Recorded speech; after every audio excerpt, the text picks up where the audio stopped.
At 3:47 in the Mediterranean night, a flash message shattered routine drills aboard the USS Leviathan. Russia was moving warships, freshly transferred from the Northern Fleet toward the Dardanelles. Their claim was simple: reinforcements for the Black Sea Fleet. Their reality was deadly, a direct violation of the Montreux Convention. For Turkey, it was sovereignty. For NATO, it was credibility. For Commander Alexandra Lex Morgan, it was an impossible order. Reach the Straits in 16 hours, a transit that normally took 48. Russian frigates were already shadowing. Turkish destroyers braced for collision. And if Moscow broke through, the entire Black Sea would shift overnight. In the control room, Lex saw what no one else could. Where maps warned impassable, she saw a hidden route.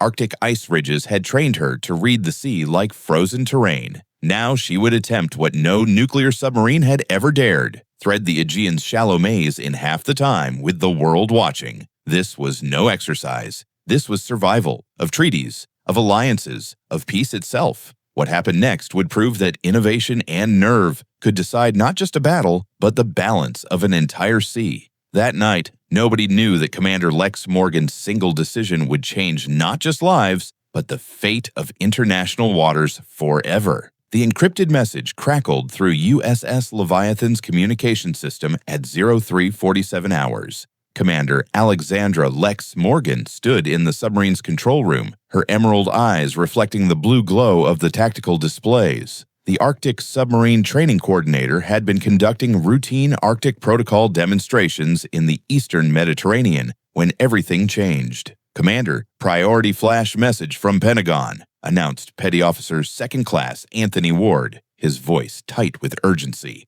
Lex took the classified tablet, her auburn hair catching the emergency lighting as she read. The message was brief, but devastating. Russian naval vessels attempting to reinforce depleted Black Sea Fleet through Turkish straits. Ships transferred from Northern and Baltic fleets to compensate for Ukraine conflict losses. Violation of Montreux Convention imminent. Turkish Navy requesting immediate U.S. naval support. USS Leviathan, closest American asset. But here's what nobody expected. The mission seemed impossible. The Aegean Sea, with its maze of Greek islands and treacherous shallow waters, had never seen a Virginia-class nuclear submarine attempt rapid transit. Admiral Patricia Blackwood's voice cut through the satellite communication with brutal clarity. "Commander Morgan, you have 16 hours to reach the Dardanelles entrance. The Russians are testing Turkish resolve, and we cannot let them succeed." Lieutenant Commander David Spencer, Lex's executive officer, turned from the navigation station, his face pale. "Ma'am, standard transit time through the Aegean is 48 hours minimum. The island passages, the shallow waters, tourist traffic." "I know the math, XO," Lex replied, but her mind was already racing. Her Arctic training had taught her something that standard submarine doctrine never considered. But just as she was about to explain, the sonar alarm pierced the control room. "Contact bearing 270, range 12 nautical miles. Called Sonar Technician First Class Jennifer Maxwell. Surface vessel military signature. Russian frigate Admiral Grigorovich class." Senior Chief Petty Officer Robert Curtis stepped closer to Lex.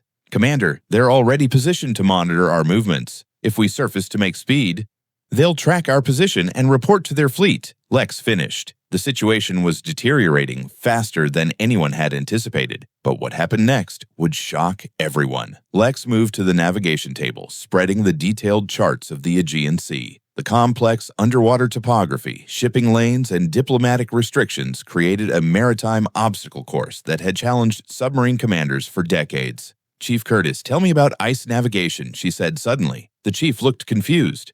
"Ma'am, there's no ice in the Mediterranean." "Exactly. But what if we treated these underwater rock formations and complex bottom topography like Arctic ice ridges? What if we used Arctic deep terrain navigation protocols to cut directly through areas where other submarines maintain safety margins?" Spencer's eyes widened as understanding dawned. "You're talking about direct route navigation through complex underwater terrain using Arctic mapping techniques." Lex nodded, her fingers tracing potential routes through areas typically avoided by submarine traffic. In the Arctic, We navigate around and under ice formations using precise acoustic terrain mapping and aggressive depth control. These underwater rock formations and coastal complexities are just—" She paused, knowing how risky this would sound. "Stationary hazards that we can map and navigate around." But the real shock was yet to come. Ward's communication console erupted with incoming signals. "Commander, we're receiving multiple transmissions. Turkish Admiral Kemal Özkan from Çanakkale reports Russian Admiral Viktor Kozlov has 4 warships approaching the strait entrance, vessels recently transferred from Russia's Northern Fleet to replace Black Sea Fleet losses from the Ukraine conflict. They're demanding passage under navigational necessity."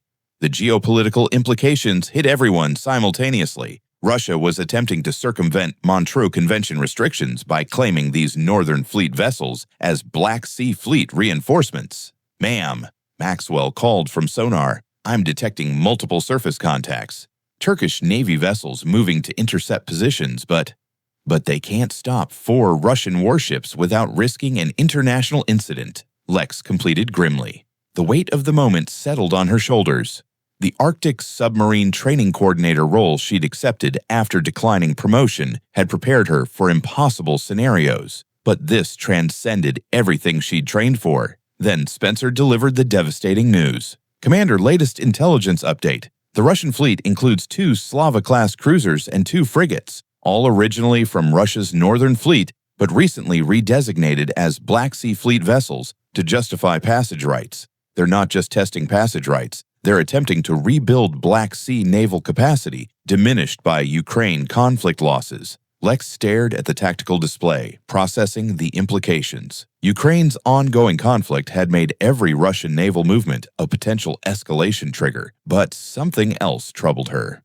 Her secure phone buzzed with a direct call from Admiral Blackwood. "Morgan, the situation has deteriorated. Turkish Foreign Minister Erkan Çelik has formally requested NATO naval support. You are the only American asset within striking distance. Admiral, even with Arctic protocols, the risk of running aground in the Aegean shallows."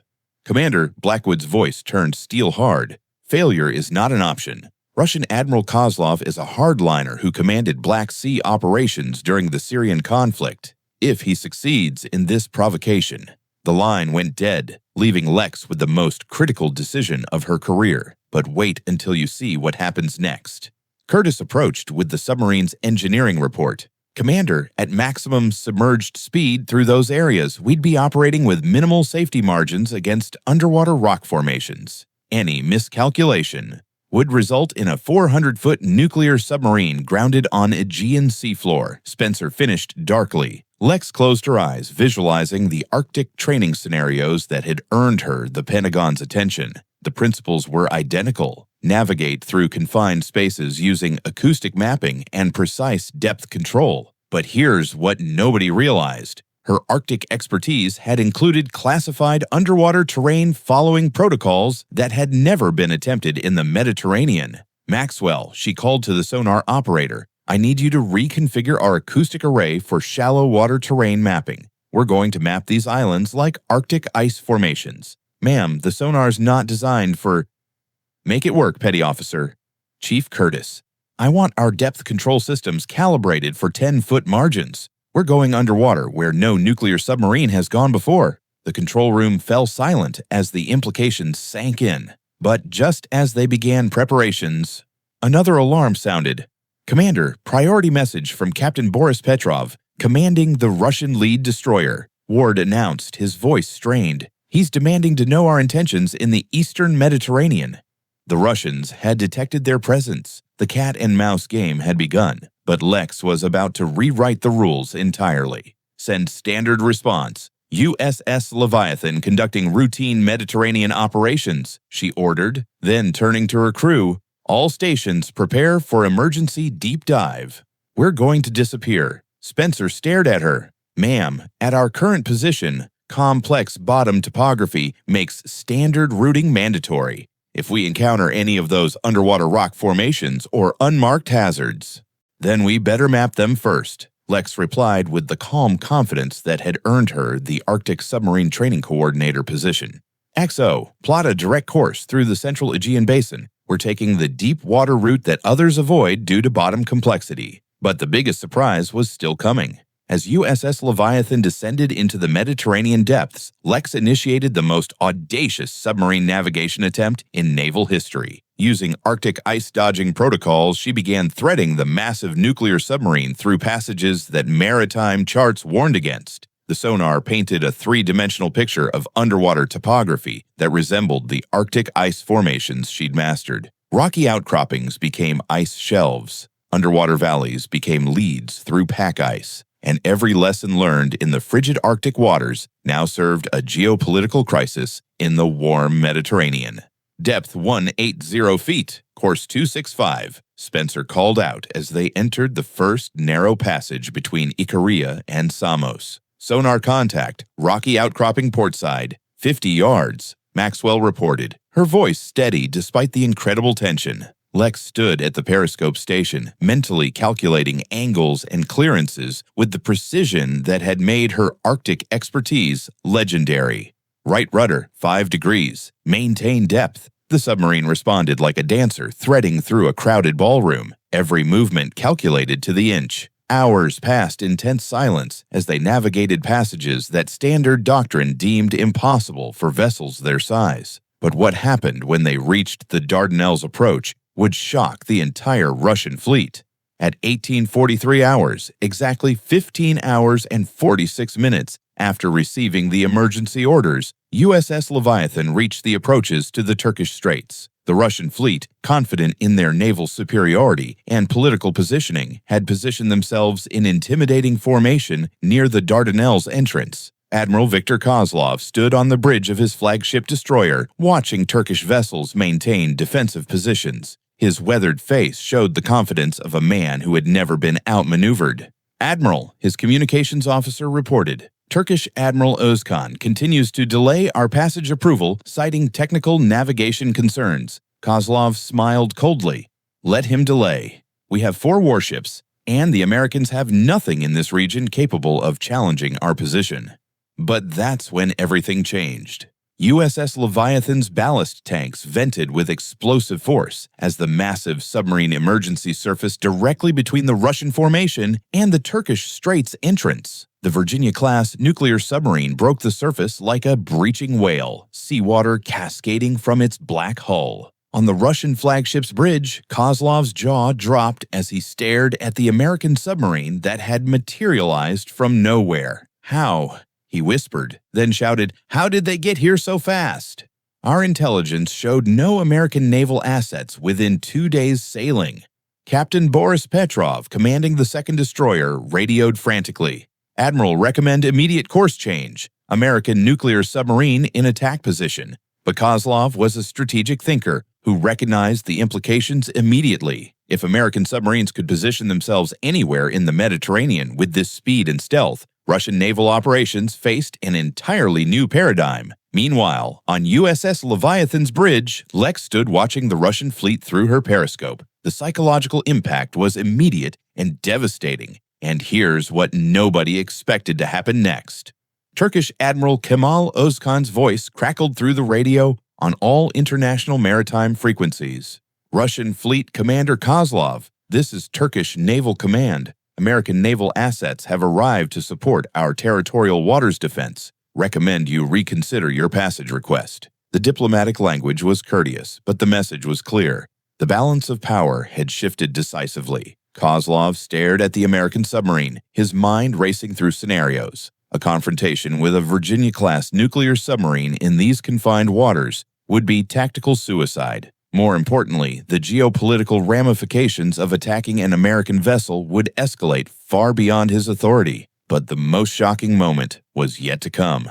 "Admiral," his communications officer reported, "we're receiving a direct message from the American submarine commander." Kozlov took the radio, his voice steady despite his inner turmoil. "This is Admiral Viktor Kozlov, Black Sea Fleet. To whom am I speaking?" Lex's voice came back crystal clear, calm and professional. "Admiral Kozlov, this is Commander Alexandra Morgan, USS Leviathan. I understand you're requesting passage through Turkish territorial waters." "Commander," Kozlov replied, emphasizing the rank to highlight what he perceived as a junior officer addressing him. This is an international navigation matter involving flag rank officers. And here's where Lex delivered the masterstroke. Admiral, I am currently Arctic Submarine Training Coordinator for NATO forces. My submarine just demonstrated rapid deployment capabilities through Mediterranean passages that your intelligence services believed impossible. I respectfully suggest that continuing your current course may not serve Russian strategic interests. The silence on the radio stretched for nearly 30 seconds. Kozlov understood the implied message. If American submarines could appear anywhere this quickly, Russian naval planning needed fundamental revision. Captain Dmitry Volkov, commanding the third vessel, watched his admiral wrestle with the decision. The old hardliner was being outmaneuvered not by superior firepower, but by superior tactics and positioning. Finally, Kozlov keyed his radio. Commander Morgan, the Russian Federation respects international maritime law. We are adjusting our course to avoid any misunderstandings. The Russian fleet began its turn away from the Turkish Straits, but Kozlov added, "However, I am curious about your navigation techniques. The Aegean passage you took should have been impossible for a vessel your size." Lex smiled, though he couldn't see it. "Admiral, Arctic submarine operations have taught us that impossible is often just another word for innovative." But the story wasn't over yet. As the Russian fleet withdrew, Admiral Ozkan's voice came over the radio. "Commander Morgan, on behalf of the Turkish Republic, we express our gratitude for your rapid response and professional handling of this situation. The geopolitical crisis had been diffused without a shot fired, but the implications were staggering. Lex had proven that American submarine forces could deploy anywhere in the Mediterranean with unprecedented speed, fundamentally altering the naval balance in the region." Spencer approached her as they watched the Russian ships disappear over the horizon. "Commander, that Arctic terrain following technique, it's going to revolutionize submarine warfare." Lex nodded, but her expression remained thoughtful. "XO, this was about more than navigation. We just demonstrated that innovation and preparation can overcome numerical superiority." Curtis joined them on the bridge. "Ma'am, Admiral Blackwood is requesting a full debrief. Apparently, NATO commanders want to understand how we achieved 16-hour Mediterranean transit. But here's the final twist that nobody saw coming. As USS Leviathan began its return journey, Ward received an encrypted message that made everyone stop and stare. "Commander," he announced, "this is from Admiral Kozlov, Russian Black Sea Fleet. Personal message to you."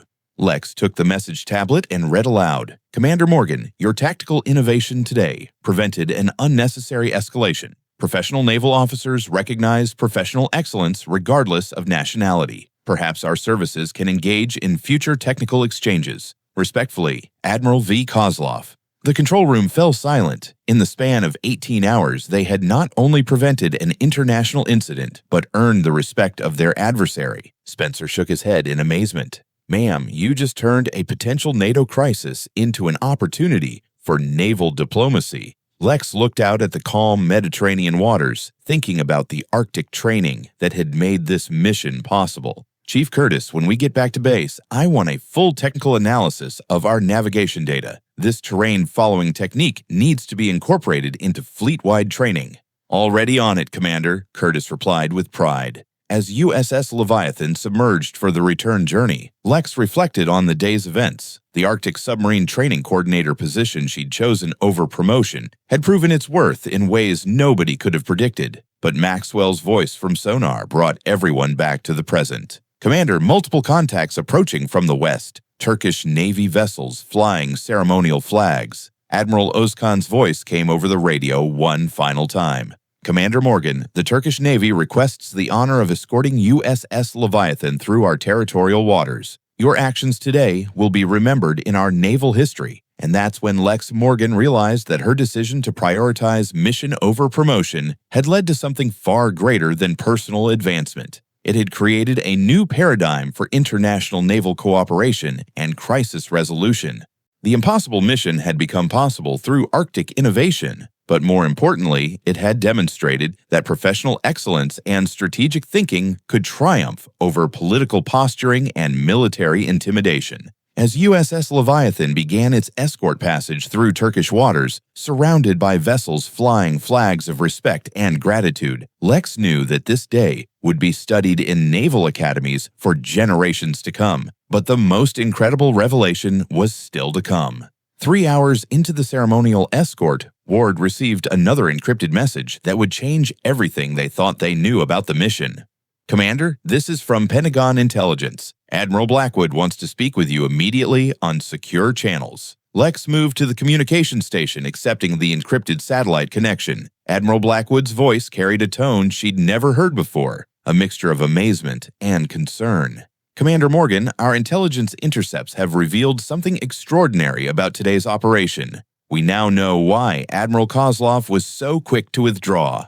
"Ma'am," Lex asked, sensing there was more to this story. Russian naval intelligence had been planning this Montreux challenge for 6 months. They had detailed assessments of American naval capabilities in the Mediterranean. According to their calculations, no U.S. submarine could reach the Dardanelles in less than 3 days. The implications hit Lex immediately. They were testing our response time. Exactly. And, Commander, you just rendered 6 months of Russian planning completely obsolete. Their entire Black Sea strategy was based on the assumption that American naval assets couldn't respond rapidly to Aegean emergencies.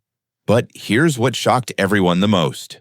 Blackwood continued. "NSA intercepts show that within an hour of your surface appearance, Russian Naval Command initiated emergency revision of their entire Mediterranean operational doctrine. You didn't just stop one fleet, Commander. You changed their strategic thinking." Spencer, who had been listening nearby, approached with a new tactical display. "Commander, I've been analyzing our navigation data. The passages we took today. We reduced standard Mediterranean transit time by 73%. Which means," Curtis added, joining the conversation, "every Russian calculation about American response capabilities in this region just became worthless." Lex stared at the tactical display, understanding the full scope of what they'd accomplished. The Arctic terrain-following techniques hadn't just solved a navigation problem, they'd created a strategic revolution. And that's when Maxwell delivered the most surprising news of all. "Commander, I'm detecting underwater acoustic signatures, multiple submarines, various nationalities, all converging on our position." "Russian?" Spencer asked tensely. "Negative, sir. I'm reading NATO signatures. British Astute class, French Barracuda class, Italian Tadaro class. It's like an international submarine convention down there." Lex realized what was happening. "They're all coming to see how we did it." Admiral Uzkan's voice crackled over the radio with obvious excitement. "Commander Morgan, I have been authorized by NATO Mediterranean Command to inform you that your navigation technique demonstration today has generated requests for immediate tactical briefings from 6 allied nations." The Turkish admiral's tone turned almost reverent. "Commander, naval historians are already calling this the Morgan maneuver. Your Arctic techniques have opened submarine passages that we never believed possible." But the real surprise came from an unexpected source. Curtis approached with a message from the submarine's engineering department. "Ma'am, Chief Engineer Rodriguez reports that our navigation systems recorded depth variations in current flows that oceanographers have been trying to map for decades. We accidentally created the most detailed underwater survey of the southern Aegean ever completed." "Accidentally?" Lex asked. "Yes, ma'am. The Arctic terrain-following protocols required such precise acoustic mapping that we documented underwater topography with unprecedented detail. The Turkish Navy is requesting copies for their navigation charts." Spencer looked up from his calculations. "Commander, if we share this data with NATO allies, we'll fundamentally improve submarine safety throughout the entire Mediterranean basin." The scope of their achievement was expanding exponentially. What had begun as an emergency response had become a breakthrough in naval science, international cooperation, and strategic deterrence. And then came the call that would define Lex's career forever. "Commander Morgan," Admiral Blackwood's voice returned on secure channels. "I have the Secretary of the Navy on a conference call. He wants to speak with you directly." The connection transferred, and a new voice joined, one that carried the authority of the highest levels of American Naval Command. "Commander Morgan, this is Secretary Williams. What you accomplished today represents the most significant advance in submarine warfare tactics since nuclear propulsion. I'm personally recommending you for immediate promotion to captain and assignment as Director of Advanced Submarine Operations for the entire Atlantic Fleet." Lex felt the weight of the moment. The promotion she'd declined after the Arctic training incident was being offered again, but this time for achievements that transcended anything she'd previously accomplished. "Sir, I'm honored, but I believe my current position as Arctic Submarine Training Coordinator allows me to develop these techniques for fleet-wide implementation." "Commander," the Secretary's voice carried deep respect. "Your dedication to mission over personal advancement has been noted. However, this new position would allow you to implement the Morgan maneuver across all NATO submarine forces. The strategic implications are too significant to leave undeveloped." Spencer watched Lex wrestle with the decision that would define not just her career, but potentially the future of submarine warfare itself. The techniques she'd developed could revolutionize naval operations, but only if properly implemented and taught. Finally, Lex responded, "Sir, I accept on one condition. I want to maintain my Arctic training coordination responsibilities while developing this new program. The techniques are interconnected, and separating them would diminish their effectiveness." "Granted, Commander, or should I say, Captain-Select Morgan. Congratulations on making naval history." As the connection ended, the control room erupted in subdued celebration, but Maxwell's voice brought them back to the immediate situation. Multiple surface contacts approaching from all directions. NATO vessels, Turkish escort ships, and… Wait. She paused, checking her readings. "Commander, I'm detecting what appears to be a Russian submarine maintaining distant position, not approaching, but not leaving either. Admiral Kozlov wants to see what happens next." Lex realized. "He's studying our operational patterns." Curtis grinned. "Ma'am, I think he's trying to figure out if we have any other surprises." And that's when Lex made the decision that would cement her reputation as one of the most innovative naval commanders of her generation. "Chief Curtis, prepared to demonstrate our Arctic emergency ascent procedure. Let's show our Russian observer that today's performance was just a sample of our capabilities." The USS Leviathan began a demonstration that would be recorded by every submarine in the area, analyzed by naval intelligence services around the world, and ultimately incorporated into the training programs of allied nations. The Aegean crisis had ended, but the Morgan Revolution in submarine warfare was just beginning. Captain-Select Alexandra Morgan had not only prevented an international incident, she had redefined what was possible beneath the waves.